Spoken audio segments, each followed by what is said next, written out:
चालू किया जाए ना। तो पिछले क्लास में क्या पढ़ाया हो रहा था तुम लोगों को?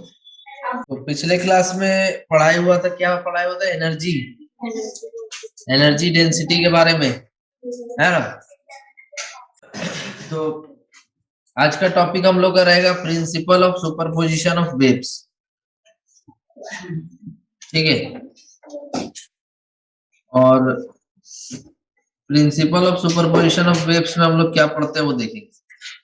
देखो, principle of superposition of waves क्या होता है। जैसे मान लो कि तुमको एक एग्जांपल देके हम समझाते हैं। यहाँ पे सपोज करो कि यहाँ पर एक ब्लॉक है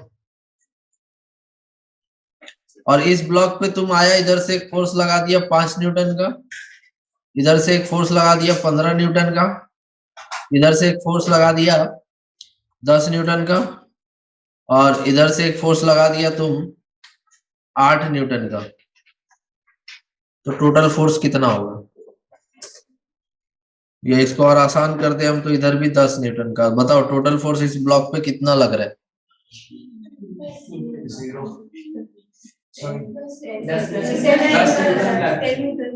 10 न्यूटन किस तरफ, है ना।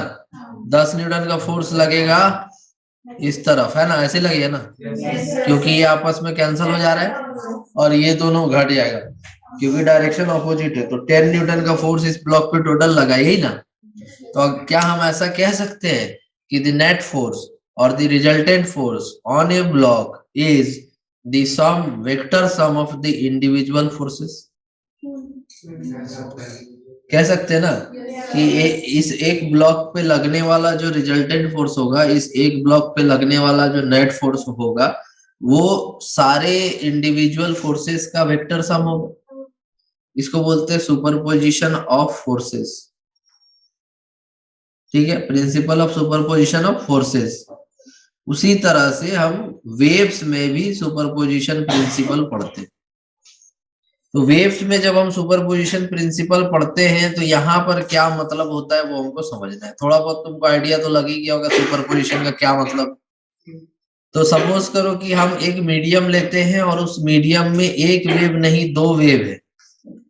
सपोज करो कि हम एक मीडियम लेते हैं और उस मीडियम में एक नहीं बल्कि दो वेव्स ट्रैवल कर रहा है और दोनों वेव्स इंडिविजुअली ट्रैवल कर रहे हैं।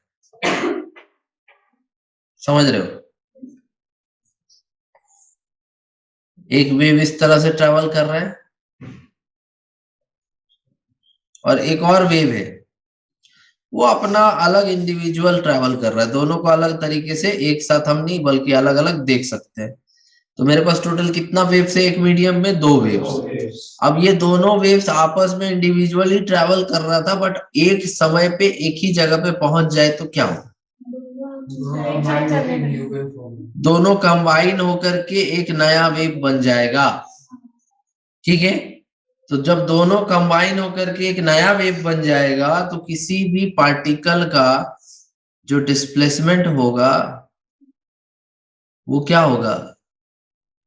दोनों पार्टिकल्स के डिस्प्लेसमेंट का वेक्टर एडिशन। जैसे ये दोनों मिलके एक नया वेव बना, तो अब जो नया वेव बना, मान लो ये नया वेव है। ठीक है, तो ये जो नया वेव है इसमें जो ये वाला पार्टिकल है इसका डिस्प्लेसमेंट तो इसके और इधर वाला ना, इसके इंडिविजुअल दोनों पार्टिकल्स के डिस्प्लेसमेंट का वेक्टर सम होगा ना जी। समझ आ रहा है कुछ भी? तो इसको बोलते हैं principle of superposition of waves. Clear हो रहा है? मतलब अगर हम एक वेव 1 और वेव 2 दोनों को मिला देते हैं आपस में, तो नया वेव जो बनेगा उसमें जो पार्टिकल्स का डिस्प्लेसमेंट होगा y, that will be the vector sum of the individual particles of the waves 1 and waves 2। बोलो क्लियर हुआ या नहीं? समझ आ रही है? तो इसको बोलते हैं प्रिंसिपल ऑफ सुपरपोजिशन। दो या दो से अधिक भी हो सकता है। हम यहाँ दो एग्जांपल लिए। तो अगर आपस में दो वेव्स मिलता है तो एक नया वेव बनता है, और उस नया वेव में जो पार्टिकल्स का डिस्प्लेसमेंट होगा वो उन दोनों इंडिविजुअल वेव्स के पार्टिकल के डिस्प्लेसमेंट का वेक्टर सम होगा। This is called principle of superposition. Next देखिए, यहाँ पर आपके पास कितना वेव्स है? दो वेव्स है और ये दोनों सेम डायरेक्शन में ट्रेवल कर रहा है और इनका फ्रीक्वेंसी सेम है। एक पर्टिकुलर पॉइंट पे पहुंचने के बाद दोनों क्या हो गया, सुपर इम्पोज हो गया। ठीक है, जैसे एक वेव कहां से आ रहा है, तो घर से 9 बजे से क्लास से तुम 10 बजे आता है।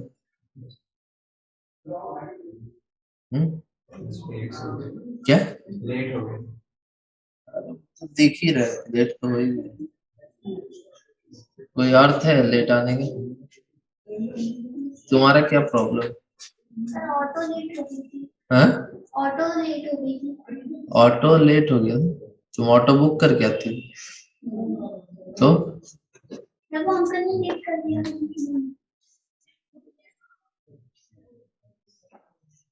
बैठो बैठो, हम यहाँ पे 8:45 से बैठे हुए। सबसे पहले तुम आई थी, 9 बजे हम यहाँ तो बैठे हुए थे, ऐसा तो लग नहीं रहा था कि तुरंत आके बैठे, 15 मिनट पहले से बैठे। फिर देखे एक आया 9 बजे, फिर एक आया 9:10 में, फिर एक आया 9:15 में, फिर एक आया 9:20 में, फिर जाकर के हम देखे कि आप ये लोग का स्थिति ऐसी है, तो फिर हम 9:30 बजे क्लास चालू कर दिए।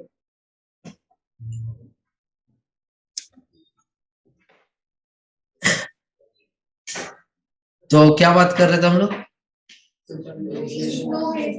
2 वेव्स है हमारे पास, और वो दोनों वेव्स एक समय पे एक ही जगह पे पहुंचा, तो दोनों के बीच में हो गया सुपरपोजिशन, एक दूसरे पे सुपर इम्पोज किया और एक नया वेव बनाया।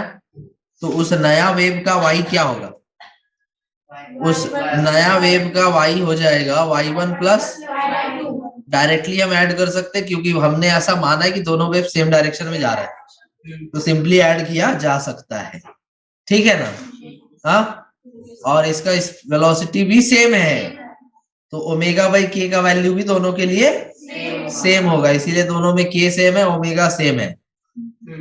ओमेगा तो सेम होगा ही क्योंकि हम सेम फ्रीक्वेंसी बोल दिए थे, और जब बोल रहे सेम वेलोसिटी भाई, तो ओमेगा बाई के में के भी तो सेम हो जाएगा। क्लियर है? एम्पलीट्यूड दोनों का अलग अलग है, एक का एम्पलीट्यूड कितना A1 और दूसरे का एम्पलीट्यूड A2। अब दोनों आपस में सुपर इम्पोज करेगा तो एक नया वेव बनेगा जिसका डिस्प्लेसमेंट, जिसका resultant will be y1 plus y2। अब y1 का वैल्यू लिखो। हाँ, y1 में और y2 में फेज डिफरेंस है कितना का? 5 का। ठीक है, हो सकता है कि अगर y1 ऐसे चालू हुआ है तो हो सकता है कि y2 कुछ ऐसे चालू हुआ हो, समझ रहे हो? कुछ एंगल यहाँ पर डिफरेंस रहेगा पार्टिकल में, तो ये डिफरेंस फेज एंगल से पता चलता है। ठीक है, तो यहाँ पर हम क्या कर रहे हैं, y1 और y2 को सुपर पोजिशन करा रहे हैं ना, तो y1 का वैल्यू क्या हो गया? A1 sine kx minus omega T plus A2 sine kx minus omega T plus. यहाँ तक डाउट है? Next y1 y equals to A1 sine kx minus omega T plus A2। यहाँ देखो तुमको एक फॉर्मूला दिखेगा sine A plus B, sine A plus B. ठीक है, तो इसको ब्रेक कर देंगे, sine A cos B, sine A cos B plus cos A sine B. ठीक है ना? यहां तक समझ गया? उसके बाद A2 को मल्टीप्लाई कर देंगे, इसी में कर दें, A2 अंदर जाके मल्टीप्लाई हो जाएगा ना, तो A2 यहाँ मल्टीप्लाई हो जाएगा प्लस A2 यहाँ भी। अब यहां से देखो, इससे और इससे तुमको क्या कॉमन मिल रहा है? तो यहाँ क्या बचेगा? A1 बचेगा और वहां क्या बचेगा? A2 cos फाई, और क्या कॉमन निकाल लिया हमने? Sine K X minus omega T common निकाल लिया, plus A2 cos K X minus A2 sine phi को एक साथ लिखो, ज्यादा बेटर होगा, आगे काम आएगा। सो A2 साइन फाई को लिखा एक साथ, और उसके साथ क्या था? Cos K X minus omega T. इतना कर दिया। अब थोड़ा सा तुमको यहाँ पे दिमाग लगाना, देखो क्या दिमाग लगाना। जैसे मेरे पास एक वेव था जिसका एम्पलीट्यूड कितना था a1, दूसरा वेव था उसका एम्पलीट्यूड कितना था a2, लेकिन a1 और a2 में कुछ फेज डिफरेंस नहीं समझ रहे। देखो अगर फेज डिफरेंस 0 होता ना तो इसका ये मतलब होता कि दोनों का पार्टिकल एक साथ मैक्सिमम पे जा रहा है, एक साथ मीन पे जा रहा है, एक साथ नेगेटिव एक्सट्रीम पे -a पे जा रहा है। ये मतलब होता है फेज डिफरेंस अगर 0 है तो। लेकिन यहाँ पर फेज डिफरेंस कितना है 5। इसका मतलब कि दोनों के बीच में कुछ फेज एंगल होगा, एम्पलीट्यूड a1 और a2 के बीच में। तो a1 अगर इस तरफ होगा तो a2 इधर होगा और इनके बीच में कितना एंगल होगा 5। दोनों का डायरेक्शन में सेम नहीं देखेंगे हम लोग। क्लियर है? कुछ समझ में आ रहा है? वेरी गुड, ठीक है। तो अब यहाँ पर बताओ कि जब हम रिजल्टेंट एम्पलीट्यूड निकालना चाहेंगे तो वो किसका रिजल्टेंट होगा a1 और a2 का होगा ना। एक का एम्पलीट्यूड a1 है, दूसरे का एम्पलीट्यूड a2 है। अगर दोनों के बीच में फेज एंगल 0 होता, दोनों के बीच में फेज एंगल 0 होता तो डायरेक्ट a1 प्लस a2 कर देते हम। लेकिन हमको तो वेक्टर सम करना है ना। हाँ, हमको क्या करना है? वेक्टर सम करना है। तो अगर हमको वेक्टर सम करना है तो हम a1 और a2 को डायरेक्टली ऐड नहीं कर सकते क्योंकि दोनों के बीच में क्या एंगल है? फाई एंगल है, फेज एंगल है। तो a1 जिस तरफ होगा उससे फाई एंगल पे कौन होगा? a2। अब a1 और a2 के बीच से कहीं से रिजल्टेंट पास होगा ना भाई। मान लो वो क्या है a, तो a यहाँ पर क्या है? Resultant amplitude. a क्या है? Resultant amplitude. बोलो समझ में आ रहा है? क्लियर है? चलो ठीक है। अच्छा एक बात बताओ, यहाँ पर a2 का कंपोनेंट x और y में ब्रेक कर सकते हैं? जैसे a2 इधर है ना, कितना एंगल पे है? फाई एंगल पे है। तो इधर क्या आएगा? a2 cos फाई और इधर a2 sin फाई। अब ध्यान से देखना है, ध्यान से देखना। तो नया डायग्राम अगर हम बनाए ना तो नया डायग्राम हम ऐसा बना सकते हैं। देखो ये कलर दिख रहा है। नया डायग्राम हम ऐसा बना सकते हैं कि इधर पहले से कौन था? a1 और a2 का कौन सा कंपोनेंट आ गया? a2 cos फाई, ठीक है। और इधर क्या आ गया? a2 sin phi. तो a2 लिखने की जरूरत नहीं है क्योंकि उसको हम दो पार्ट में ब्रेक कर दिए हैं और इन दोनों का रिजल्टेंट क्या था? a। मान लो वो कितना एंगल पे? Theta angle. बोलो समझ आ रहा? तो हम यहाँ पर a बराबर क्या लिख सकते हैं?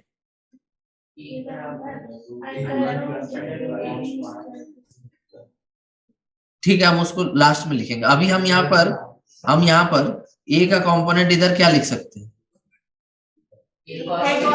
a cos थीटा और इधर a sin थीटा। तो इस हिसाब से हमको ये पता चल गया कि जो वैल्यू तुम यहाँ देख रहा था a1 plus a2 cos phi, उसके जगह क्या लिख देंगे? a cos theta.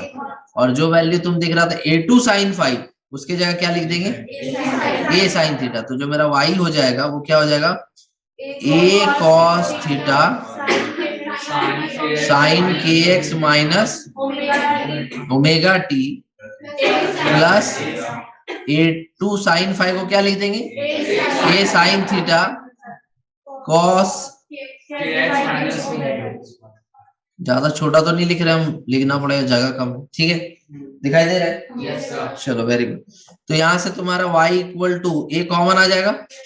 जब a कॉमन आ जाएगा दोनों जगह से, यहाँ से और यहाँ से a कॉमन आ रहा है ना, a कॉमन आ जाएगा। तो फिर ये दिखेगा sine a cos b plus cos a sin b। नहीं समझे? Sine a cos b plus cos a sin b। तो इसको क्या लिख देंगे? Sine a plus b। समझ आ रहा है? तो जो नया वेव बनेगा उसका इक्वेशन ये। अब तुम एक बार सम अप करो यार ध्यान से। जो अभी हम लोग ग्राफ और बनाए ना ये वाला, इसका यूज हम करेंगे और किए भी आगे भी करेंगे। जैसे हम तुमको ये बताए कि मेरे पास एक वेव था जिसका डिस्प्लेसमेंट कितना था? y1। एक और वेव था जिसका डिस्प्लेसमेंट कितना था y2, दोनों सेम डायरेक्शन में ट्रेवल कर रहा था सेम वेलोसिटी से। जब एक ही जगह पहुंचा तो दोनों का सुपर इम्पोजिशन कराने के लिए y1 प्लस y2 करेंगे। जब y1 प्लस y2 करेंगे तो वहां पर y1 का वैल्यू क्या था, a1 sign minus omega T, और y2 का वैल्यू क्या था, a2 sine kx minus omega T plus 5। जब दोनों एक ही जगह पहुंचा तो दोनों का वेक्टर्स एडिशन करने के लिए क्या कर देंगे, दोनों को ऐड कर देंगे। तो वहां से फिर हमको sine kx minus omega T plus 5 break हो जाएगा। ये फॉर्मूला में कौन सा फॉर्मूला में, sine A cos B plus cos A sine B. फिर वहां से कॉमन ले लेंगे sine kx minus omega T, तो क्या बचेगा,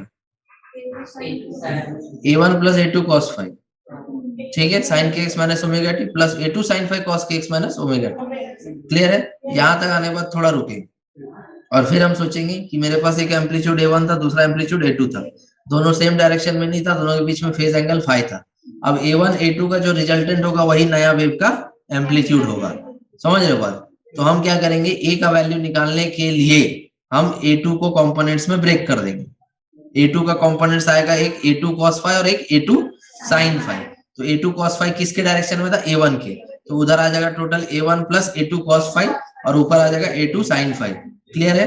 फिर हम क्या करेंगे कि a का कंपोनेंट ब्रेक कर देंगे ताकि हमको पता चले कि a cos थीटा ही a1 plus a2 cos phi के बराबर है और a sin थीटा ही a2 sin फाई के बराबर है। और जो इक्वेशन हम निकाले थे उसमें सब्स्टिट्यूट कर देंगे। फिर से मेरे को एक फॉर्मूला दिखेगा sin a प्लस b, ठीक है, क्योंकि वो किस फॉर्मेट में था, sine kx minus omega t cos phi plus cos kx minus omega t sin phi. तो वो क्या हो जाएगा, साइन a प्लस b, जो कि sine kx minus omega T plus phi है और a वहां पर क्या है, एम्पलीट्यूड। तो ये जो नया वेव निकला है, नया वेव जो दोनों के मिलने से बना वो y है और y का इक्वेशन है a sine kx minus omega T plus phi theta, sorry, समझ रहा बात। तो यहाँ kx माइनस ओमेगा टी जो y1 में था वही y2 में है और वही y में भी है। kx माइनस ओमेगा टी में कोई चेंज मेरे को दिखा नहीं है। पहला का फेज एंगल 0 था, दूसरा का फेज एंगल फाई था और दोनों का जो रिजल्टेंट आया उसका फेज एंगल थीटा और एम्पलीट्यूड a है। बोलो डाउट किसी को भी, थोड़ा सा लिख लीजिए। देखो ये जो अभी पढ़ा रहे ना, तुम सोचेगा कि वेव ऑप्टिक्स में सर फिर से पढ़ा देंगे, ये तुम्हारा गलत फहमी नहीं, ये पार्ट वहां एकदम सेम है। ये जो पार्ट पढ़ा रहे हैं ना तुमको, इंटरफेरेंस सुपरपोजिशन, ये वेव ऑप्टिक्स में बिल्कुल सेम है। अभी जो पढ़ेंगे ना आज जो भी पढ़ेंगे ये वेव ऑप्टिक्स में एकदम सेम है। तो ये पार्ट वहां दोबारा पढ़ाया नहीं जाएगा क्योंकि आप लोग जेई नीट का बैच है, ठीक है। ऐसा नहीं कि 11 में अलग लिया था एडमिशन, 12th में अलग एडमिशन, एक ही बार एडमिशन लिया पूरा कोर्स के लिए। तो जो वेव ऑप्टिक्स तुम पढ़ेगा आगे 12th में वही तुम्हारा यहाँ भी पढ़ाया जा रहा है। अभी तुमको कंस्ट्रक्टिव इंटरफेरेंस, डिस्ट्रक्टिव इंटरफेरेंस ये सब बताएंगे, ये तुमको वेव ऑप्टिक्स में भी पढ़ना है फिर से। तो इस वजह से आज का क्लास तो बहुत ज्यादा इम्पोर्टेंट था, लेकिन कुछ बच्चा लोग नहीं आया। आना चाहिए, क्लास आना जरूरी होता है। क्लास आने से तुम्हारा जो एक्टिवनेस है वो अलग लेवल पे होता है। वही तुम घर पे बैठ के पढ़ेगा तो उसका एक्टिवनेस अलग होता है। क्लास में तुम ज्यादा एनर्जेटिक फील करता है क्योंकि तुम्हारा टीचर एनर्जेटिक है ना।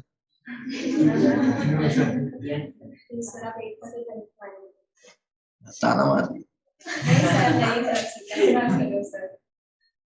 तो वही बात है, यहाँ आकर के पढ़ना इज बेटर ऑप्शन। तो हम यहाँ पर ये देखे कि अगर मेरा y1 और y2 आपस में सुपर इम्पोज कर रहा है तो जो नया वेव बन रहा है उसका इक्वेशन होगा a sine omega T plus theta, ठीक है। अब हमको निकालना है a का वैल्यू क्या होगा। तो a का वैल्यू यहां से निकालेंगे। देखो ये वाला और ये वाला दिख रहा है, a cos theta equal to कितना है, a1 plus a2 cos five and a sin theta equal to कितना है, a2 cos sin five. Clear है। अब इसको स्क्वायर करो, इसको स्क्वायर करो और ऐड कर दो, तो इसका स्क्वायर हो जाएगा a square cos square theta और इसका स्क्वायर हो जाएगा a square sin square theta. a square common आ जाएगा, बचेगा sine square theta plus cos square theta, तो 1 हो गया इक्वल टू, इसका स्क्वायर होगा a1 plus a2 cos phi का होल स्क्वायर और प्लस इसका होगा a2 साइन फाई का होल स्क्वायर। क्लियर है? अब इसको ब्रेक करेंगे तो हो जाएगा a square equal to a1 square plus a2 square plus 2a1 a2 cos phi, a plus B का होल स्क्वायर में ब्रेक कर दिए, प्लस ये a2 square sine square phi हो जाएगा। अब यहाँ से कॉमन आएगा, देखो यहाँ से, और हम भूल गए, it happens. a2 square cos square 5 plus 2a1 a2 cos 5 है ना, प्लस क्या होगा a2 साइन 5 का होल स्क्वायर, सो a2 स्क्वायर साइन स्क्वायर 5, तो यहाँ से a स्क्वायर इक्वल टू आ जाएगा, देखो यहाँ से कॉमन आ जाएगा a2 स्क्वायर और ब्रैकेट में बचेगा sine square 5 plus cos square 5 जो कितना होता है 1 होता है, तो क्या बचा a1 square plus a2 square plus 2a1 a2 cos 5। समझ आ रहा है? तो भाई ये नया चीज थोड़ी पढ़ा रहे तुमको, ये तुम दो रिजल्टेंट का फॉर्मूला है। डायरेक्ट सोचो कि एक वेक्टर, देखो यहाँ पहला डायग्राम a1 a2 दो वेक्टर है और इन दोनों रिजल्टेंट a है और angle between the vectors phi है, तो रिजल्टेंट क्या हो जाएगा a square equal to a1 square plus a2 square plus 2a1 a2 cos 5। Direct भी कर सकते हैं बट ऐसे दिया रहता है किताब में, इसलिए बता दो। ठीक है, तो ये तुम्हारा आ गया रिजल्टेंट। क्लियर है? तो वो अभी तुम यहाँ पे क्या क्या सीखा, देखो तुम पहले टॉपिक में पढ़ा कि सुपरपोजिशन प्रिंसिपल क्या होता है, तो उसमें हम तुमको बताए कि अगर मेरे पास दो इंडिविजुअल वेव्स है, दोनों मिला तो एक नया वेव बना, तो जो नया वेव बना वो उन दोनों का वेक्टर एडिशन होगा। डिस्प्लेसमेंट अगर मेरे को चाहिए किसी पार्टिकल का y, तो वो उन दोनों का वेक्टर एडिशन हो जाएगा y1 प्लस y2। ठीक है, फिर हम दूसरा इक्वेशन पढ़ रहे थे कि हम यहाँ पर सुपरपोजिशन करा रहे थे दो वेव्स का, y1 का और y2 का। y1 का इक्वेशन लिख दिए थे, y2 का इक्वेशन भी लिख दिए थे। ठीक है, और जब दोनों को सुपरपोजिशन कराए तो एक नया वेव बना और उस नया वेव का इक्वेशन हो जाएगा ये वाला। ठीक है, ये सीखा। उसके बाद तुम ये सीखा कि नया वेव का एम्पलीट्यूड a कितना होगा, तो वो हो जाएगा ये। समझ गया? तो अगर तुमको पूरा याद नहीं रखना है, तुम चाहते हैं कि न्यूमेरिकल्स बना पाए जल्दी जल्दी, या तो ये फॉर्मूला याद रखना कि y1 क्या था, y2 क्या था, y क्या था और a क्या है। ठीक है, ये चार चीज याद रखना पड़ेगा तुमको न्यूमेरिकल्स बनाते टाइम। ठीक है, रुक भाई अभी आ रहा है वो। इसके बाद होगा तुम्हारा टेस्ट, और टेस्ट का इम्पोर्टेंट नियम हम तुमको पहले ही बता चुके हैं कि टेस्ट देना जरूरी है। पहला नियम, तुमको कुछ बन रहा है नहीं बन रहा है वो मैटर नहीं करता है, सबसे ज्यादा मैटर करता है कि तुम घर जाने के बाद उस क्वेश्चन को कितना सीरियसली लेते। ठीक है, तो पहला नियम है टेस्ट देना है, दूसरा नियम है घर जाने के बाद उस क्वेश्चन पेपर पे समय देना है। समझ गए? तभी जाकर के ग्रोथ होगा ना। एक पौधा लगाया, पहला नियम पालन कर दिया, जिंदगी में कभी पानी नहीं डाला मर जाएगा, है कि नहीं? तो पूरा ब्रह्मांड में हर चीज रिलेटेड है एक दूसरे से। जो नियम पे एक ऑब्जेक्ट चलता है उसी नियम पे दूसरा ऑब्जेक्ट भी चलता है।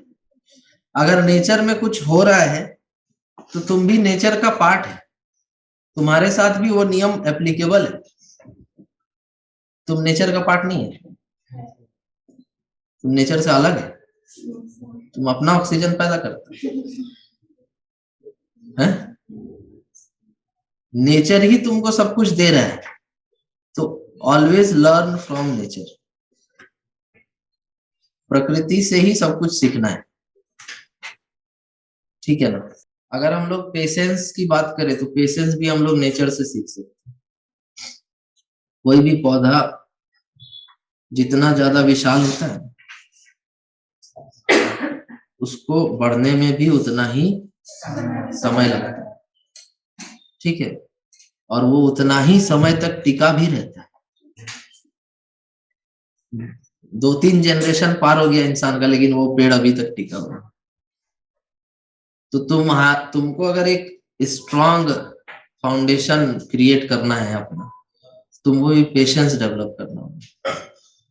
ठीक है, पेशेंस का मतलब ये मत समझना कि पढ़ेंगे ना, पेशेंस बहुत बाद में पढ़ेंगे, वो नेगेटिव अर्थ हो गया, वो हम नहीं कह रहे। हम ये कह रहे हैं कि पेशेंस का मतलब कि तुम जितना भी प्रयास कर रहे हैं, जितना भी मेहनत कर रहे हैं, उसका आउटपुट इंस्टेंटली नहीं दिखाई देगा तुमको, उसमें तुमको पेशेंस रखना है।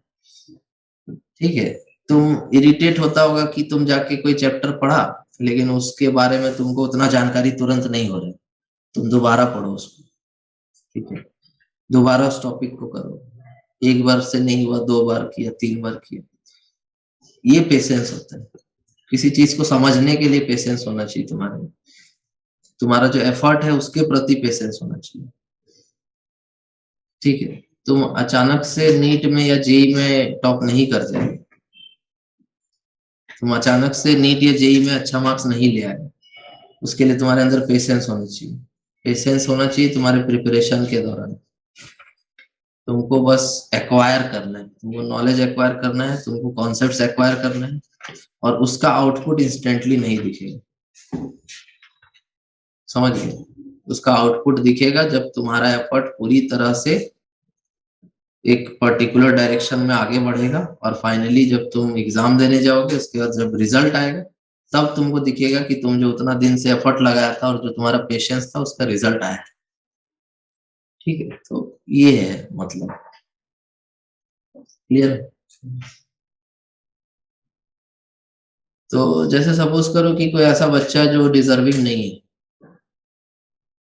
ठीक है, और वो नीट जेई में टॉप कर ले, भाई ऐसा होता नहीं है, बट एक सिचुएशन हम क्रिएट कर रहे हैं कि हाँ क्या है,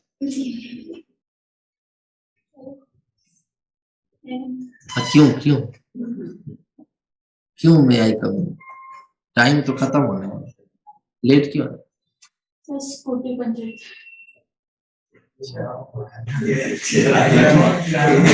हाँ? पुराने घर पे फोन नहीं आई ट्रस्ट, हम नहीं पूछेंगे, नहीं हम पूछेंगे, हम घर पे फोन करके नहीं पूछेंगे, आप बोल दिए इतना काफी। बिकॉज अगर आप शिक्षक से झूठ बोल रहे हैं, मतलब कि आप विद्यार्थी नहीं है कि, तो पूछने की कोई जरूरत ही नहीं। तो नेक्स्ट आगे बढ़े। हाँ, अगर कोई कैंडिडेट है जो नॉन डिजर्विंग है, लेकिन जेई और नीट में टॉप कर जाता है, ठीक है, वो पागल हो जाएगा, उसको खुशी बर्दाश्त ही नहीं होगा, उसका मानसिक संतुलन ही गड़बड़ हो जाएगा। समझ रहा बात? एक सिचुएशन बता रहे थे कि ऐसा होता नहीं, ये अननेचुरल है, बेतुका बात है, तो ऐसा तो होगा नहीं तुम्हारे साथ। तुम जितना डिजर्व करेगा उसके अकॉर्डिंग तुम्हारा मार्क्स आएगा।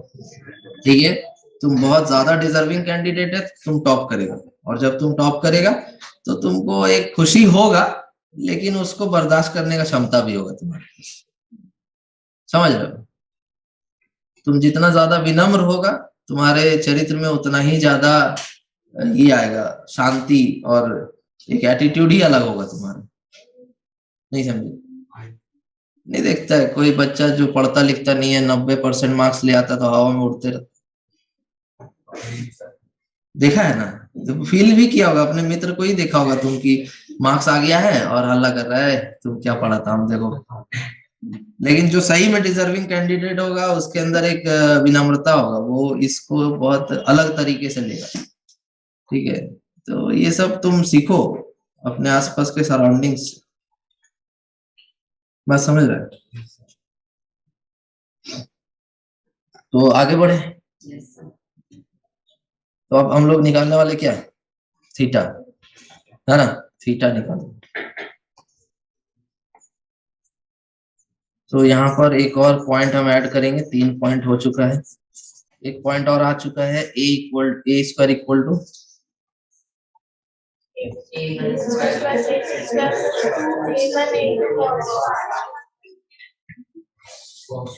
ठीक है ना।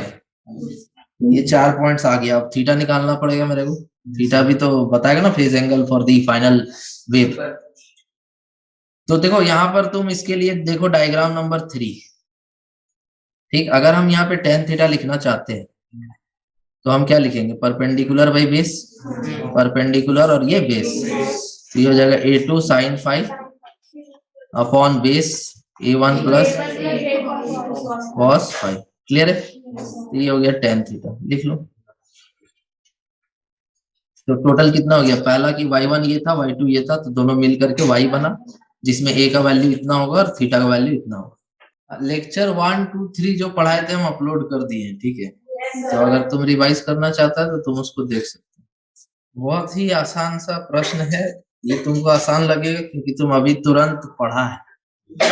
पहले a निकाल लेंगे, root under A1 square plus A2 square plus 2A1 A2 cos five. जब a आ जाएगा तो जो इक्वेशन था उसमें a का वैल्यू रख देंगे, थीटा का value a equal to a square equals to A1 square plus A2 square plus 2A1 A2 cos five. यहाँ से a आ जाएगा रूट अंडर A1 स्क्वायर मतलब 0.04, A2 स्क्वायर मतलब फिर से 0.04 है ना, A1 A2 प्लस 2 फिर से A1 A2 का स्क्वायर हो जाएगा 0.04, सेम है इसीलिए, और cos फाइव का मतलब पाई बाई 2, तो कितना होता है रे, cos पाई बाई 2 हो जाएगा 0। तो a इक्वल टू हो जाएगा 0.04 प्लस 0.04, 2 इंटू 0.04, तो इसको लिख देंगे √2 इंटू 0.02, है ना। तो यहाँ पे तुम्हारा 1.414 इंटू 0.02 कितना आया, 4 2 जाए 2 1 जा 2, 4 2 जाए 2 1 जा 2, 1 2 3 4 5, 1 2 3 4, ठीक है, यही है ना पॉइंट, सही लिखे, बहुत कम हो जा रहा है। 1 2 3 4, 3 तो 5 न रहे, अच्छा हाँ सॉरी, तो 0.2 होगा, 0.2 होगा, तो 4 2 जाए 2 1 जा 2, 4 2 जाए 2 1 जा 2, 4 होगा, है ना। 0.28 ये SI यूनिट सब दिया हुआ था, तो मीटर होगा, ठीक है। तो ये आ गया ए, और tan थीटा इक्वल टू क्या था, फॉर्मूला क्या था,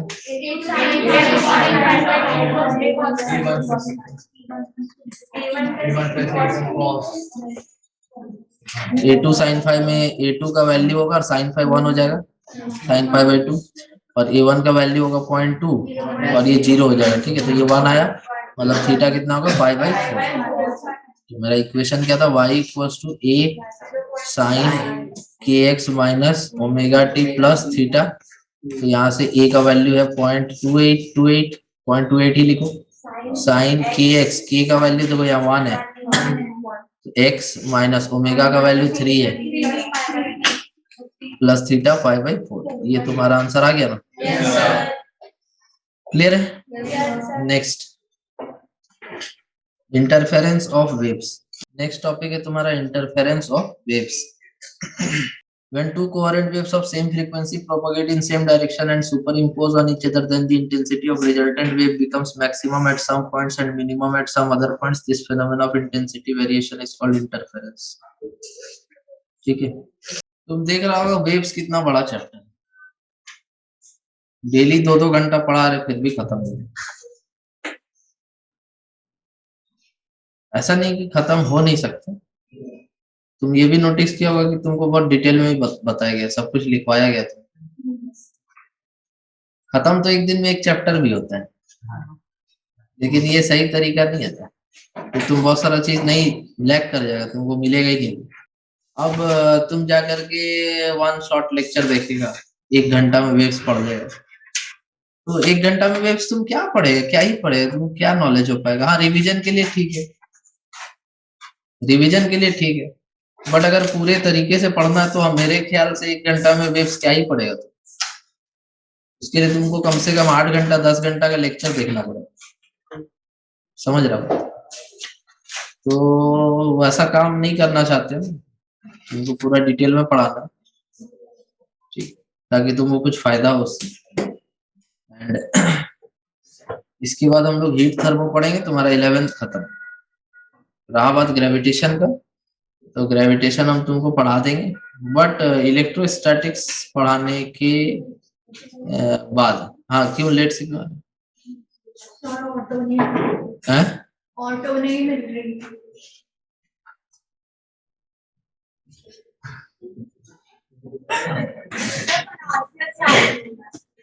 ऑटो तो चलने ही लगा होगा 8 बजे से। सर आज नहीं मिल रही थी। आज भारत बंद है क्या?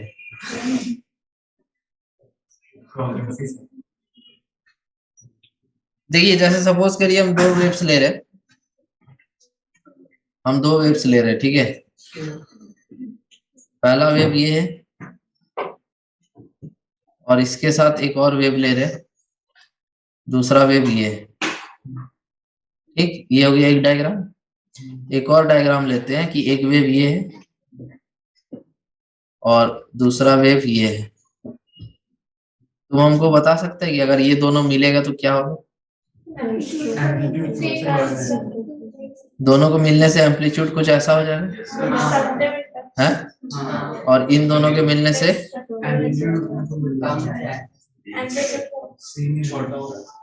समझ रहा बात?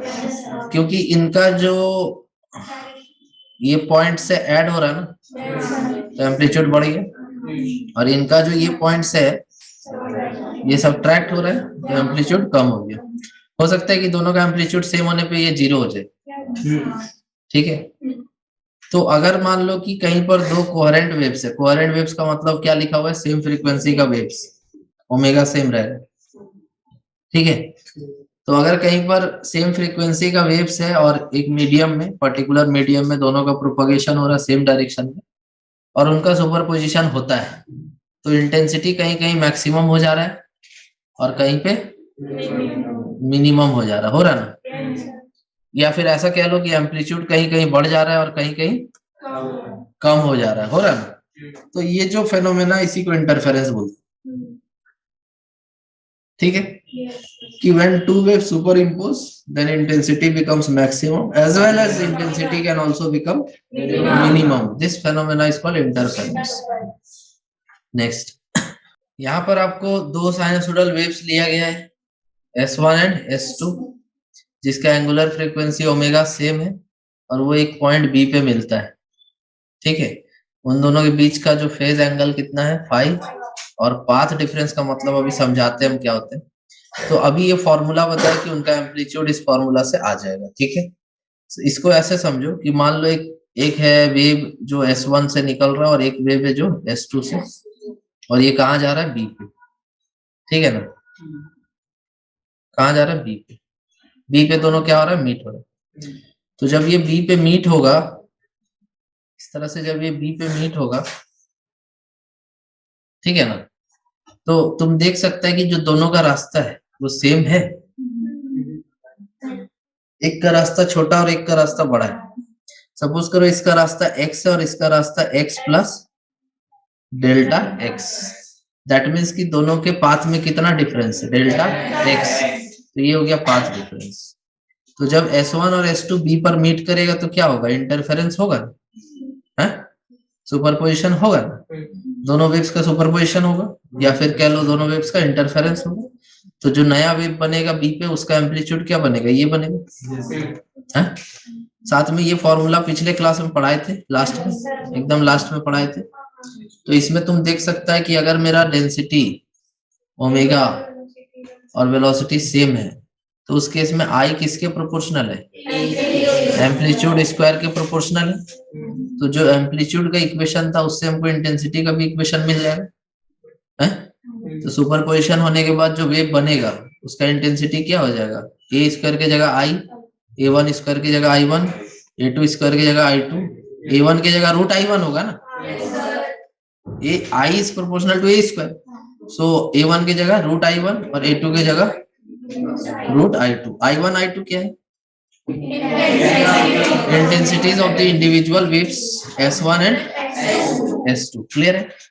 तो ये तुम्हारा एक तरीका बताए जिससे कि किसी पॉइंट पर अगर इंटरफेरेंस हो रहा है तो वहां का इंटेंसिटी कैसे निकालें। तो वहां का इंटेंसिटी आ जाएगा I equal to I1 plus I2 plus 2 root under I1 I2 cos phi। अब ये दो कंडीशन बनेंगे, ये इंटेंसिटी मैक्सिमम हो सकता है और ये इंटेंसिटी मिनिमम हो सकता है। तो अगर इस इंटेंसिटी का वैल्यू मैक्सिमम होता है तो हम लोग बोलेंगे कि वहां पर इंटरफेरेंस हो रहा है और उसका टाइप है कंस्ट्रक्टिव। क्या टाइप है उसका? Constructive interference. और अगर हम बोलेंगे कि दोनों का इंटरफेरेंस हो रहा है और वह इंटेंसिटी मिनिमम है, इसका मतलब डिस्ट्रक्टिव इंटरफेरेंस वहां पे हो रहा है। ठीक है, तो दो तरह से इंटरफेरेंस हम लोग यहाँ पढ़ेंगे, एक मैक्सिमम इंटेंसिटी के लिए और एक मिनिमम इंटेंसिटी। तो अगर दोनों के सुपरपोजिशन के बाद, दोनों वेव्स के सुपरपोजिशन के बाद वहां पर इंटेंसिटी मैक्सिमम हो जाता है या फिर कह लो कि एम्पलीट्यूड मैक्सिमम हो जाता है, तो हम लोग कहेंगे कि वहां पे इंटरफेरेंस का टाइप कैसा है? कंस्ट्रक्टिव। और अगर वहां पर दोनों के मिलने के बाद इंटेंसिटी एम्पलीट्यूड मिनिमम हो जाता है तो हम लोग बोलेंगे दोनों का टाइप कैसा है? डिस्ट्रक्टिव। क्लियर है? आगे बढ़ते, कोई डाउट इसमें? तो चलो पहला पार्ट हम लोग पढ़ने वाले हैं कंस्ट्रक्टिव इंटरफेरेंस। देखो तुम्हारा जो इंटेंसिटी का फॉर्मूला था क्या था, या एम्पलीट्यूड ही ले लो, एम्पलीट्यूड का फॉर्मूला क्या था? ए square equals to,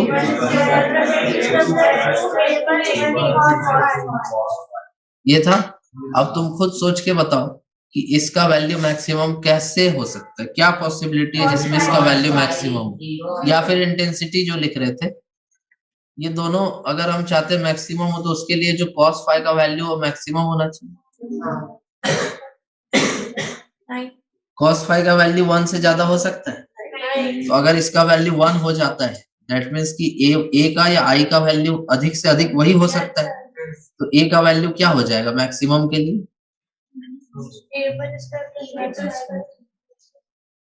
a1 square plus 2a1 a2। cos phi का वैल्यू और ज्यादा से ज्यादा क्या रख सकते हैं? 1 ही रख सकते हैं। तो ये तो फॉर्मूला हो गया तुम्हारा a1 प्लस a2 का होल स्क्वायर का, और इधर क्या था? a मैक्स का होल स्क्वायर। तो यहाँ से a मैक्स कितना आ जा रहा है? a1 plus a2। क्लियर है? सेम उसी तरह से अगर हम इंटेंसिटी के लिए देखें तो I इक्वल टू क्या हो जाएगा? I1, कौन सा intensity? Max. I1 plus I2 plus 2 root under I1 I2 cos phi का वैल्यू 1 ले रहे, तो I मैक्स इक्वल टू कितना हो जाएगा? रूट अंडर I1 का square plus root under I2 का स्क्वायर है, ये प्लस 2 A1 I1 I2। तो ये a प्लस बी का होल स्क्वायर दिख रहा है, A square plus B square plus 2ab, यही है ना? थोड़ा सा चेंज करके लिखना पड़ेगा। तो यहाँ से I मैक्स क्या आ जाएगा? Root under a I1 plus root under I2 का whole square, a plus B का होल स्क्वायर। क्लियर है? तो ये मैक्सिमम इंटेंसिटी हो गया और ये मैक्सिमम एम्पलीट्यूड। तो बोलेगा कंस्ट्रक्टिव इंटरफेरेंस में maximum amplitude A1 plus A2, constructive interference में maximum intensity root under I1 plus I2 का होल स्क्वायर। ठीक है, तो ये जो cos फाई है ये 1 कब हो सकता है? देखो अगर फाई का वैल्यू हम 0 रख दे तो 1 हो जाएगा। फाई का वैल्यू 0 के बाद पाई पे तो -1 हो जाएगा, पाई बाई 2 पे तो 0 हो जाएगा, 3 पाई बाई 2 पे भी 0 हो जाएगा, पाई पे -1 हो जाएगा, तो वापस 2 पाई पे आना पड़ेगा। समझ रहे हैं? और उसके बाद 4। तो इस तरह से चलते चलते चलते चलते हम जनरल इक्वेशन क्या बोल सकते हैं? 2n पाई, जहाँ पे n का वैल्यू किस तरह से चेंज हो रहा है? 0 फिर 1 फिर 2। समझ रहा है? तो n का वैल्यू 0 रखे तो फाई कितना होगा? 0। n का वैल्यू 1 रखे तो फाई कितना होगा? 2 पाई। n का वैल्यू 2 रखेगा फाई कितना होगा? 4 पाई। n का वैल्यू 3 रखेगा फाई कितना होगा? 6 पाई। तो इस तरह से जो भी वैल्यूज आएगा इसके लिए cos फाई का वैल्यू 1 आना चाहिए। है? तो हमको इतना पता चल गया कि अगर कंस्ट्रक्टिव इंटरफेरेंस है तो उसमें फाई का वैल्यू हमेशा 2n फाई दिखेगा, जहां n का वैल्यू 0 1 2 3 ऐसे चलेगा। ठीक है, क्लियर हो रहा है? समझ आ रहा है? अब इसका अगर हम ग्राफ बना के तुमको दिखाए तो कुछ ऐसा दिखाई देगा कि जैसे सपोज करो एक का एम्पलीट्यूड है a, क्या है? a, ये जो एम्पलीट्यूड है ये ए है, और फिर दूसरा भी सेम इसी तरह से है, ठीक है ना, सेम ऐसे ही है, इसका भी एम्पलीट्यूड कितना ए। तो जब दोनों मिलेगा तो जो नया वेव बनेगा उसका एम्पलीट्यूड कितना हो जाएगा, ए प्लस ए 2a। क्लियर है, A1 प्लस A2। नहीं समझ आया, देख लो। नेक्स्ट टॉपिक आएगा तुम्हारा डिस्ट्रक्टिव इंटरफेरेंस। देखो डिस्ट्रक्टिव इंटरफेरेंस हम इसी में बता रहे हैं, ठीक है।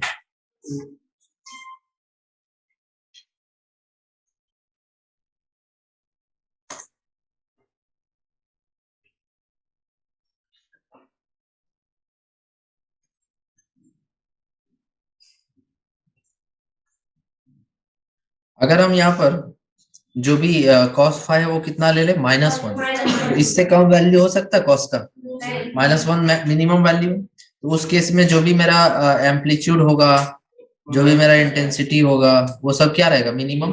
तो जब इंटेंसिटी ये सब मिनिमम हो, एम्पलीट्यूड मिनिमम हो, तो वहां पर होता है डिस्ट्रक्टिव इंटरफेरेंस। तो एम्पलीट्यूड मिनिमम होना चाहिए, और यहाँ क्या आ जाएगा, -2 A1 A2, negative of cos phi -1, और यहाँ क्या आ जाएगा, a माइनस बी का whole square, A1 minus A2। और यहाँ इंटेंसिटी में क्या आ जाएगा, I1 plus I2 -2I1 I2। तो ये इंटेंसिटी क्या हो जाएगा मेरा, मिनिमम। समझ रहा है, तो इसमें हो जाएगा I1 माइनस I2 का root under I1 minus I2 का होल स्क्वायर, और cos फाई -1 कब होगा, जी cos पाई, ठीक है। पाई पे क्या होता है, -1, उसके बाद पाई के बाद घूम के फिर आएंगे तो 3 पाई पे आएंगे, 2 पाई घूम जाएंगे ना, तो 3 पाई पे आएंगे, फिर 2 पाई घूमेंगे तो 5 पाई, फिर 2 पाई घूमेंगे तो 7 पाई। इस तरह से करते करते करते तुमको पता चलेगा कि इसका जनरेशन होगा 2n+1, जनरल इक्वेशन होगा 2n+1 पाई। अब इसमें तुम n का वैल्यू 0 रखो, पाई मिलेगा, n का वैल्यू 1 रखो, 3 पाई मिलेगा, n का वैल्यू 2 रखो, 5 पाई मिलेगा, n का वैल्यू 3 रखो, 7 पाई मिलेगा। समझ रहे हैं, तो इस हिसाब से जो फाई का जनरल इक्वेशन हो जाएगा वो हो जाएगा 2n+1 पाई, और इस कंडीशन के लिए जो इंटरफेरेंस हमको दिखाई देगा that will be destructive interference. Clear हो रहा है, ठीक है। तो ये हो गया तुम्हारा डिस्ट्रक्टिव इंटरफेरेंस। हाँ, ग्राफ भी देख लो, ग्राफ ऐसा दिखेगा, ध्यान से देखो, जैसे ये तुम्हारा ऐसा है, ठीक है, इसका एम्पलीट्यूड है ए, ठीक ना, और फिर इसको ऐड करेंगे दूसरा टाइप का एम्पलीट्यूड से, इस तरह से, इसका भी एम्पलीट्यूड कितना, ए। तो जो नया बनेगा वो कैसा बनेगा बताओ, छोटा क्या बनेगा, खत्म हो जाएगा, स्ट्रेट ए और ए मिलके खत्म हो जाएगा, तो एम्पलीट्यूड बनेगा ही, कोई वेव हमको दिखाई देगा ही नहीं। अगला टॉपिक बीट्स है, हम तुमको बीट्स सुनाते हैं पहले। So I'm going to demonstrate the phenomenon instrument beam in order to calm.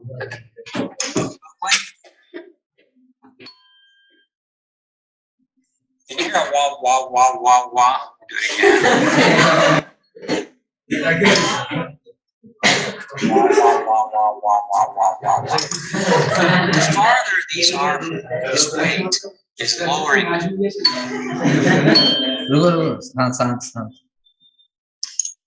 And as you, it's not a very wah wah wah wah wah, so they're closer.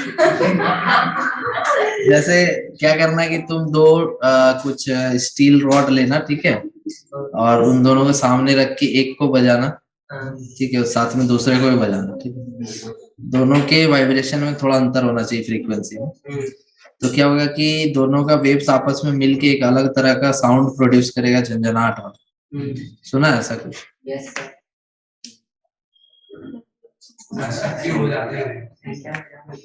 एक नहीं, दो बजाना पड़ेगा।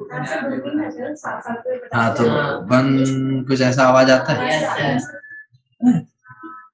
हमिंग टाइप का vibration या shaking type का vibration, कुछ ऐसा। दूसरा ढूंढते, ये अच्छा नहीं था।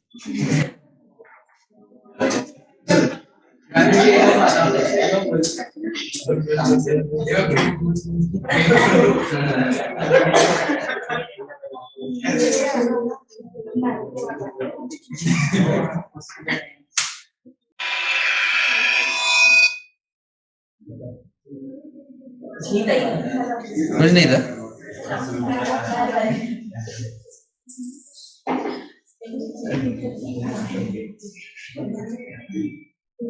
Right back sheet being done.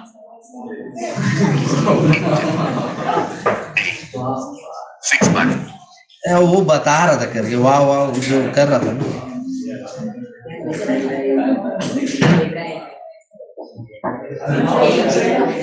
लिखिए लिखिए बीट्स। जैसे तुम कोई म्यूजिकल इंस्ट्रूमेंट बजाओ, ठीक है, सपोज करो कि तुम बजाओ पियानो और उसमें एक की को प्रेस करो, तो तुमको थोड़ा वाइब्रेशन जो है ना फील होगा। जब उसको प्रेस करेगा ना, उसके बाद एक वाइब्रेशन आसपास गूंजता हुआ फील होगा, ऐसे कुछ बढ़ के घटता हुआ फील किया कभी? कोई बजाता है कुछ गिटार में? बीट्स हम लोग देखते हैं म्यूजिकल इंस्ट्रूमेंट्स में। पियानो कोई बजाता है? तुम पियानो बजाती है तो उसमें की प्रेस करने पे कुछ ऐसा वाइब्रेशन रहता है जो थोड़ी देर तक रहता है, घटता और बढ़ता टाइप का है, तो उसको बीट्स बोलते हैं।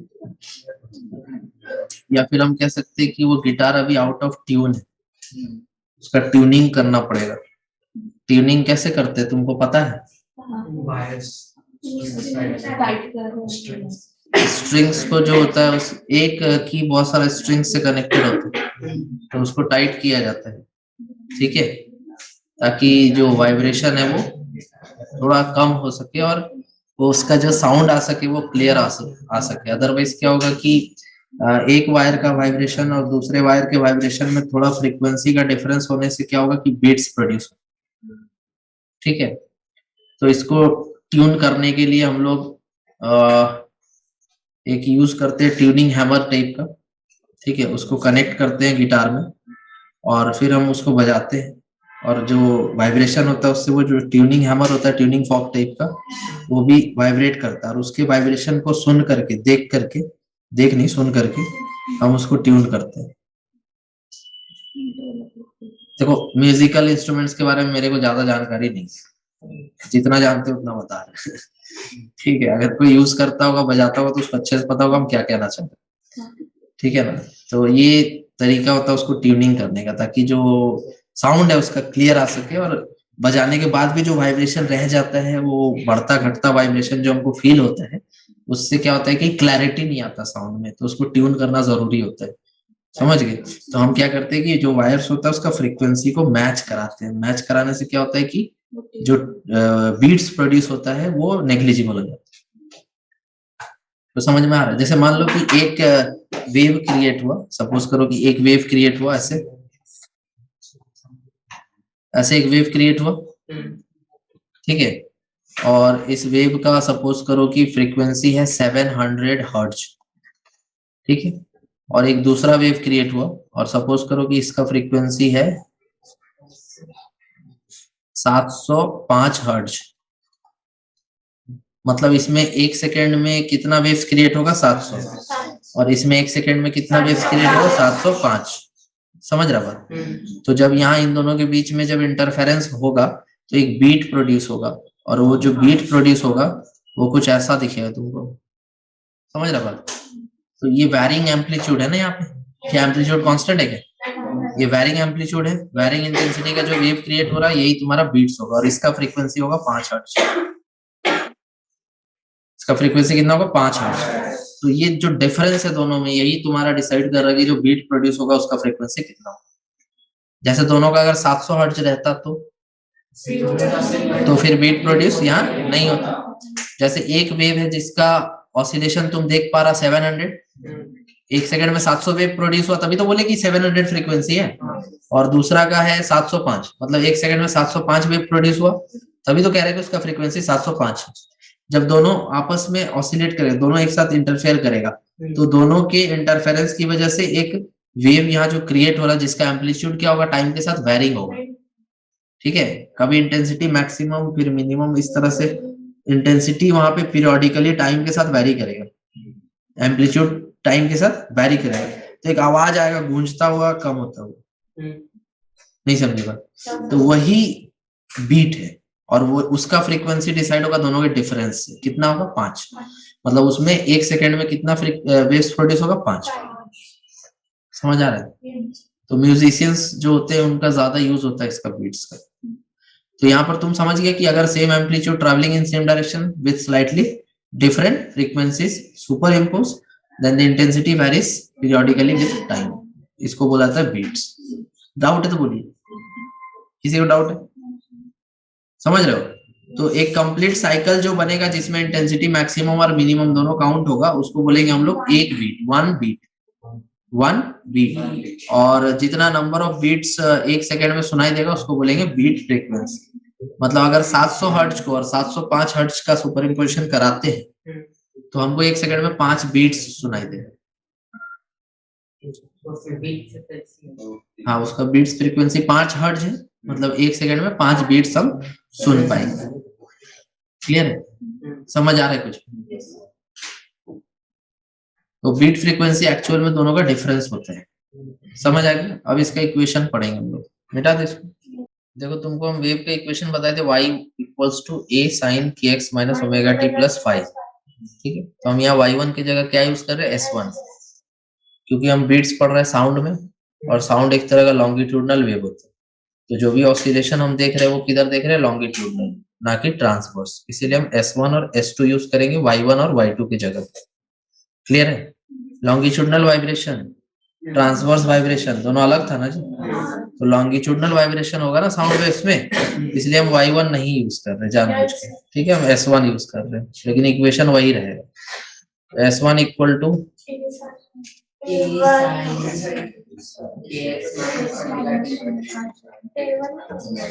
Omega 1t plus 5 and s2 equals to a sin kx minus omega t 2t plus 5। चलो देखो बताते, सपोज करो हम बात करते हैं at x equal to 0, at x equal to 0, अगर x इक्वल टू 0 पे बात करेंगे तो s1 का वैल्यू क्या आएगा, a साइन, इसको माइनस नहीं लेना चाहते, इसको उल्टा ही लिख लो, ठीक है ना, उससे कोई दिक्कत नहीं है, माइनस कैरी नहीं करना चाहते इसलिए लिख रहे हैं।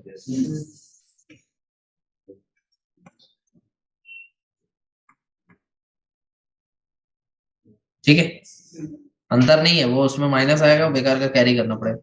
तो S1 क्या आ गया, a sine omega 1t plus 5 का वैल्यू कितना लेना है, π/2, तो यहाँ से S1 क्या आ जाएगा, a π/2 प्लस थीटा क्या हो जाएगा, cos थीटा, पॉजिटिव में cos theta, cos omega 1t, ठीक है। दूसरा क्या था मेरा S2, S2 क्या था, a sine omega 2t plus π/2, x क्या ले रहे, 0 पे हम बात कर रहे हैं, ठीक है। तो यहाँ से S2 क्या आ जाएगा, π/2 प्लस थीटा cos, क्लियर है। तो अब यहाँ सुपर पोजिशन अगर हम कराते हैं तो क्या बनेगा, S1 प्लस S2, तो a cos omega 1t plus a cos omega 2t, अब यहाँ से a कॉमन आ जाएगा तो क्या बचेगा, cos omega 1t plus cos omega 2t, ये cos c प्लस d का फॉर्मूला है, तो इसका फॉर्मूला होता है 2 cos c minus d by 2 omega 1t minus omega 2t by 2 और cos a plus c plus d by 2, so omega 1t plus omega 2t by 2, ये सब आता है जी फॉर्मूला। देखो हम यहाँ लिखेंगे नहीं, बट तुम याद कर लेना, cos c plus cos d अगर कहीं पे रहेगा तो उसका फॉर्मूला होगा 2 cos c minus d by 2 cos c plus d by 2। तो यहाँ से s इक्वल टू तुमको आता हुआ दिख रहा होगा 2a cos, t कॉमन ले लो, तो omega 1 minus omega 2 by 2 into t, ये पहला आया cos का एंगल, और दूसरा वाला cos omega 1 plus omega 2/2 into T. Same नहीं है, इतना समझ में आया? क्लियर है? तो इस पार्ट में तुम ये देख पाएगा कि ये जो पार्ट है, ये जो पार्ट है यहां तक, this is your amplitude, this is your amplitude. अब इस एम्पलीट्यूड में तुमको दिखेगा टाइम का function, that means this amplitude is not constant, it is varying periodically with time. समझ आ रहा है? ये एम्पलीट्यूड मेरा टाइम के साथ क्या हो रहा है? वेरी कर रहा है। ठीक है, कोई डाउट है यहाँ तक? तो अगर हम बात करें कि कॉस का जो वैल्यू होता है वो मैक्सिमम +1 होता है और मिनिमम -1। तो अगर मेरे को एम्पलीट्यूड मैक्सिमम चाहिए तो एक बार के ग्राफ में कितना बार मिलेगा एम्पलीट्यूड मैक्सिमम? जैसे कॉस का ग्राफ बनाते हैं ना हम लोग, ऐसे बनाते हैं ना। तो इसमें अगर हम एक साइकिल का बात करेंगे तो कॉस का वैल्यू एक बार +2a यहाँ पे होगा और -2a, मतलब एक साइकिल में हमको कॉस का वैल्यू कितना बार मिलेगा मैक्सिमम? +2a भी मैक्सिमम है, -2a भी मैक्सिमम ही है, बट एक पॉजिटिव एम्पलीट्यूड है और एक नेगेटिव। तो अगर हम एक साइकिल में देखेंगे तो हमको कॉस का वैल्यू 2 बार मिलेगा, है मैक्सिमम +2a और -2a मिलेगा ना जी। तो जो मेरा बीट फ्रीक्वेंसी होगा वो इसका 2 गुना होना चाहिए ना। ये जो फ्रीक्वेंसी है तुम्हारा इसका 2 गुना होना चाहिए ना। तो beat frequency is equal to क्या हो जाएगा? 2 टाइम्स ऑफ ω1 माइनस ω2/2। 2 और 2 कट गया, क्या बचा? ठीक है, ω1 माइनस ω2 एंगुलर फ्रीक्वेंसी, यहाँ से 2π कॉमन ले लेंगे तो क्या बचेगा? अरे 2πf, f1 माइनस f2। तो यहाँ पर एंगुलर बीट फ्रीक्वेंसी क्या आया मेरा? ω1 माइनस ω2, और बीट फ्रीक्वेंसी क्या आएगा? f1 minus f2। कुछ समझ आ रहा क्या बोलना चाह रहा हूँ? तुमको अगर एम्पलीट्यूड को मैक्सिमम बताना है तो एक बार तुम +2a बताएगा और एक बार तुम -2a बताएगा, यही बताएगा। अरे 2a मैक्सिमम 2a और मिनिमम, क्योंकि कॉस का वैल्यू तो मैक्सिमम +1 या -1 होगा, तो उस हिसाब से एम्पलीट्यूड मैक्सिमम +2a हो सकता है या फिर -2a। और एक साइकिल में ये 2 बार होता है, दैट मीन्स कि अगर हमको फ्रीक्वेंसी चाहिए तो जो भी यहाँ पर एंगल है उसका 2 गुना होना चाहिए, है। तो अगर हम एंगुलर बीट फ्रीक्वेंसी निकालेंगे तो 2 गुना ऑफ ω1 माइनस ω2/2, जिसमें से 2 कैंसिल हुआ तो क्या बचा? ω1 माइनस ω2, और ओमेगा को क्या लिखते हैं? 2πf। दैट मीन्स की beat frequency will be f1 minus f2। नहीं, फ्रीक्वेंसी का बात होगा सिर्फ तो f1 माइनस f2। अरे मेरे भाई, फ्रीक्वेंसी का बात होगा तो f1 माइनस f2 होगा ना। एंगुलर फ्रीक्वेंसी का बात होगा तो 2πf1 माइनस 2πf। नहीं समझ रहा? ठीक है, डाउट है? लिखिए, हाँ बोलो। सर इसी को आपने वो एंगुलर बीट फ्रीक्वेंसी नहीं, जबकि कॉस ω1 प्लस ω2/2 वो एवरेज है ना frequency. Individual frequency f1 f2 था ना, उसका एवरेज है ना, समझ रहे हो? तो एवरेज जो है वो तुम्हारा बीट फ्रीक्वेंसी थोड़ी डिसाइड करेगा, difference in the frequency decides the beat frequency. ठीक है ना। एक इंपॉर्टेंट पॉइंट और बताना चाहते हैं, सुन लो। जैसे मान लो कि एक साउंड वेव है जिसका फ्रीक्वेंसी है 700 और दूसरा साउंड वेव है जिसका फ्रीक्वेंसी है 715। तो यहाँ डिफरेंस कितना का है? 15 का। तो जब तुम्हारा डिफरेंस 10 से ज्यादा हो जाएगा तब जो बीट्स प्रोड्यूस होगा वो इनऑडिबल हो जाएगा। जैसे फॉर एग्जांपल सुनो, अगर हम बोल रहे हैं कि बीट फ्रीक्वेंसी 5 हर्ट्ज है, मतलब 1 सेकंड में 5 बीट्स सुनने को मिल रहे हैं। अगर हम बोल रहे हैं कि बीट फ्रीक्वेंसी 15 हर्ट्ज है, इसका मतलब 1 सेकंड में 15 बीट्स सुनने को मिल रहे हैं। तो मेरा कान का कुछ परसिस्टेंस ऑफ हियरिंग होता है ना जी। 1 सेकंड में 15 बीट्स तुम सुनाएगा, हम सुन पाएंगे क्या? नहीं समझा? हम तुमको एक काम करते हैं, हम तुमको एक फोटो दिखाते हैं, ठीक है? फिर दूसरा फोटो दिखाते हैं, फिर तीसरा फोटो दिखाते हैं, फिर चौथा फोटो दिखाते हैं, अलग अलग। तो अगर हम इसको कुछ टाइम इंटरवल के बाद दिखाएंगे तो तुम देख पाएगा। मान लो 1 सेकंड में तुमको 50 फोटो दिखा दिए, तुम डिस्टिंग्विश ही नहीं कर पाएगा कौन सा फोटो क्या है। तो उसी तरह से सुनने का भी कुछ क्षमता होता है। अगर हमको 1 सेकंड में 5 बीट सुनने को मिल रहा है, ठीक है, 1 सेकंड में 9 बीट सुनने को मिल रहा है, ठीक है, लेकिन 1 सेकंड में 15 बीट्स हम सुन ही नहीं पाएंगे। तो अगर तुम्हारा बीट फ्रीक्वेंसी 10 से ज्यादा हो जा रहा है तो वहां पे जो बीट्स प्रोड्यूस होगा वो इनऑडिबल हो जाएगा। तो कंडीशन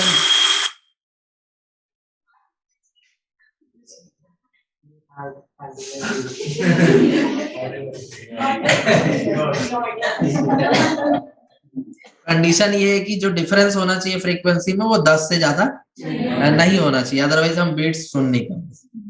ठीक है ना। तो पूछेगा what is the essential condition for hearing beats, तो तुमको बोलना है कि the difference in frequency should not exceed 10। 10 से ज्यादा का डिफरेंस मेरे को नहीं मांगता है, अदरवाइज 1 सेकंड में 10 बीट्स प्रोड्यूस होगा, ठीक है, बट 11 हो जाएगा, 12 हो जाएगा, 15 हो जाएगा, तो फिर हम सुन ही नहीं पाएंगे, तो फिर फायदा क्या हुआ, इनऑडिबल हो गया ना।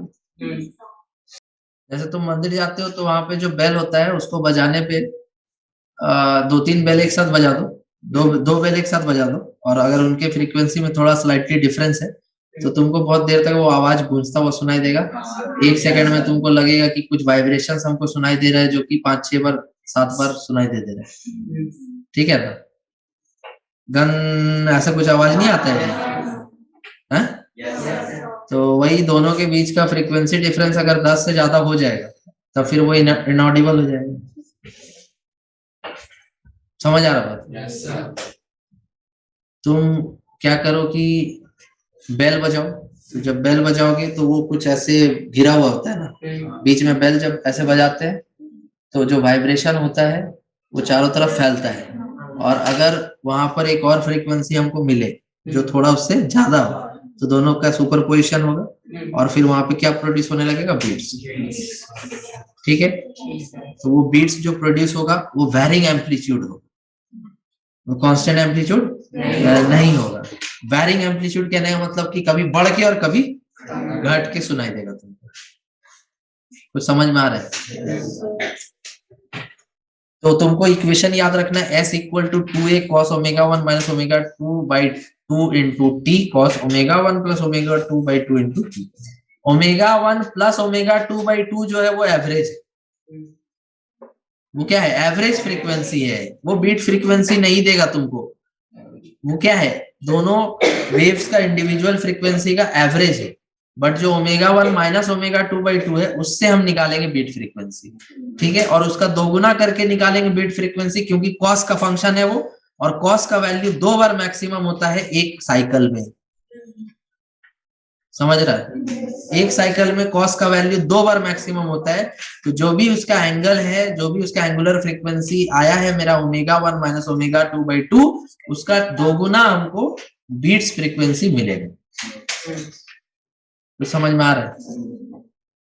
डाउट है किसी को? अगले क्लास में हम लोग करेंगे क्वेश्चंस। ठीक है। नेक्स्ट क्लास में केवल क्वेश्चंस बताएंगे, और अगर समय बचा तो रिफ्लेक्शन ऑफ वेव्स पढ़ेंगे।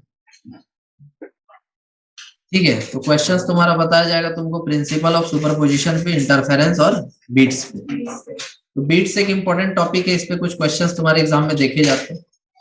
ठीक है। तो इस वजह से ये तीनों टॉपिक पे अगले दिन क्वेश्चन करेंगे, और अगर मान लो आधा घंटा 45 मिनट समय बचा तो रिफ्लेक्शन ऑफ वेव्स पढ़ेंगे। Class over.